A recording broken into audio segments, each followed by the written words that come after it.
Now, today's business is Columbus Bookkeeping and Accounting Services. They're based in Ohio and they were founded in 1993. Now, if we look at their website, they're as any accountant and bookkeeper, they'll look very much the same.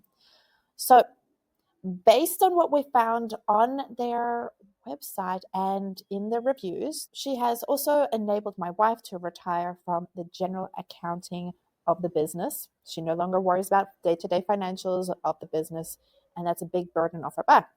Another business review goes on to say they were willing to help teach how to enter transactions, and they're a great group to work with. So a lot of this showed that they're not just taking the accounting and bookkeeping at face value. And that's great by itself, but we're going to go deeper. So in terms of their new positioning, let's look at Columbus Bookkeeping and Accounting, your business retirement keeper. So they're focused on ensuring the financial flow is steady and it's disconnected from the business owners. So it helps you to retire and disconnect from the business. Now, what does this look like in play? So in terms of hiring, training, focus on building the team with the vision for the entire business instead of only the books.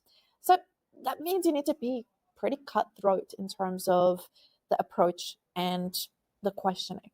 So you're asking here, like, are you willing to learn? Like, what is their curiosity like? What kind of questions are they asking in the interview? What would they ask? And what are they willing to find out? So if they're a good indicator is if they don't know the answer, that they're going to go and find out instead of just being like, okay, I don't know the answer and leave me at be, right? And another thing is training the rest of the team. It's around the sharing of knowledge, around curiosity, building up those research skills because we're not here to know everything and we shouldn't be. So making sure they know how to check beyond that initial like, hey, so these are the first few answers, but it's because we've queried the question in a way that is going to get a certain kind of answer. So going beyond that to make sure that it reflects for each business's circumstance. And also going through like updating regularly on things affecting those local businesses and affecting that target audience. Now, in terms of sales, we're training here on areas affecting the business. We're talking about like, okay, what else is involved in the business? What else is affecting the business? And of course, this will show up in the books. And having the ability to not only just go through the books and be like, okay, like I'm noticing this and having a deeper conversation from that. In terms of marketing, some ways that we can up their current situation is having tutorial videos. So their website has a lot of pieces of writing, a lot of blogs that are showing expertise, but let's update them to now, to videos being first. So you're connecting to various team members, you're connecting to the owner, you're connecting to the point that, hey, this is a human on the other side.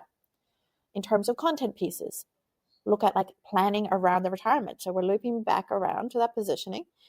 What does it look like for the business in terms of budgeting to make sure that you're around retiring, you're around exiting? And the last point is around partnerships or joint workshops. This is a key area because, again, since we're focused on their retirement, partnering with team builders, legal professionals that are focused specifically on exits, leadership coaching, all of these areas are around the support of their retirement, around their exit.